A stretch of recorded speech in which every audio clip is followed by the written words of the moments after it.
Welcome to Season 5 of Public Health on Call, a podcast from the Johns Hopkins Bloomberg School of Public Health.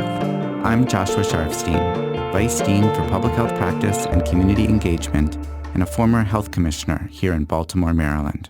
Our goal with this podcast is to bring scientific evidence and experience to shed light on critical health issues.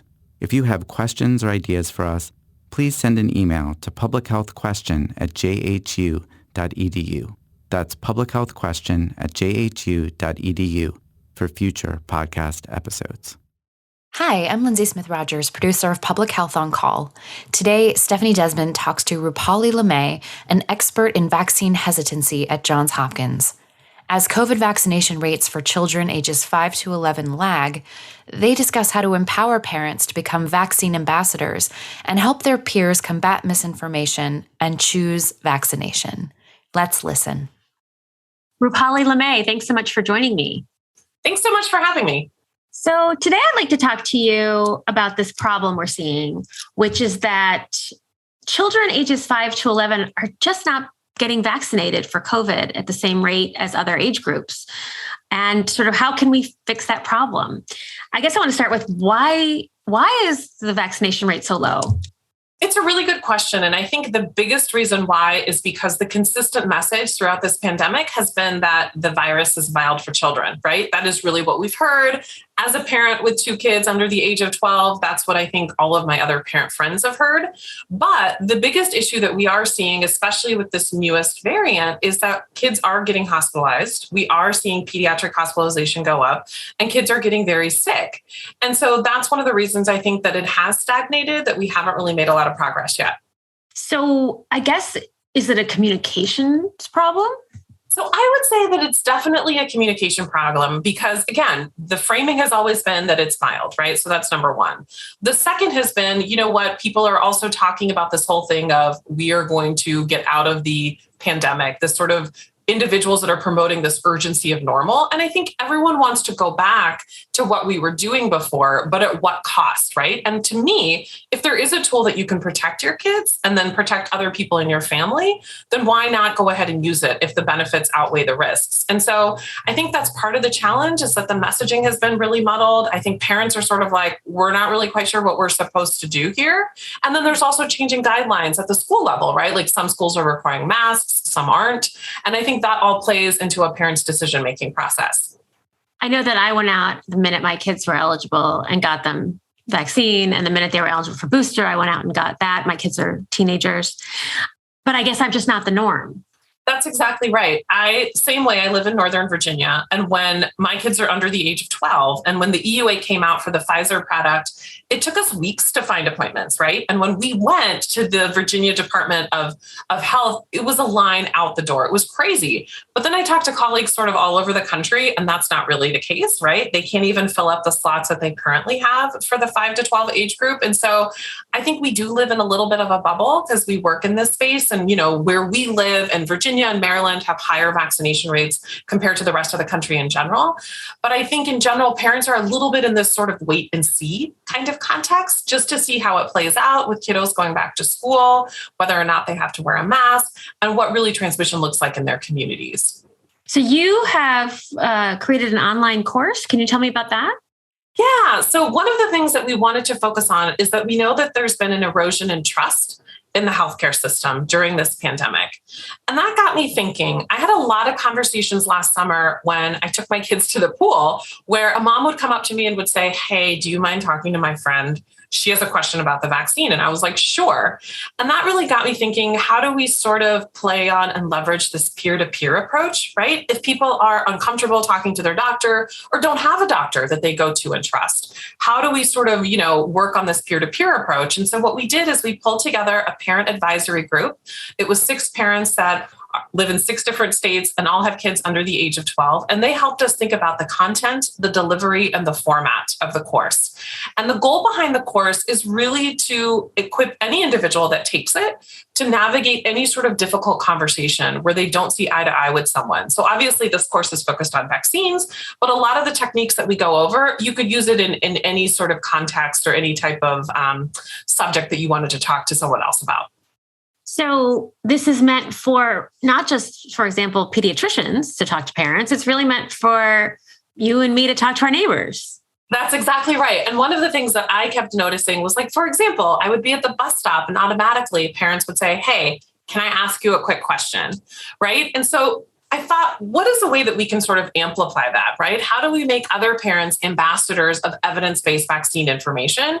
And so that was really the driving force behind developing this course, that it's done in an easy, digestible format. We used a number of different adult learning methodologies. So we have slides, we have short animated videos, we have whiteboard videos, but it's a short and concise course. And we've included additional resources, like if you do want to learn more about something, but we tried to figure out how to boil it into this very, very short, succinct, concise course of what do you need to know if you're talking to other peers.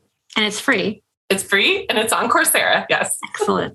So how should we talk? Like, what are some tips for talking to other parents? Because I will tell you that you are a scientist who's an expert in this field. I am a podcaster, and I will tell you that all of my friends come to me for COVID information all the time. Yes. So I think the first thing that we talk about in the course is to really have every single conversation grounded in empathy. And I know it sounds very basic, but you'd be amazed to see how many people structure and have these conversations and come at it from a dismissive point of view, right? And so what I've learned with speaking with individuals that are hesitant or have concerns about the vaccine is that they don't want their concern to be dismissed. So I would say that's number one. So start with empathy. I think the second thing that you would really want to do here is we talk about 3 key techniques that you can use when you're having these conversations. But one of the things, for example, is something called presumptive communication.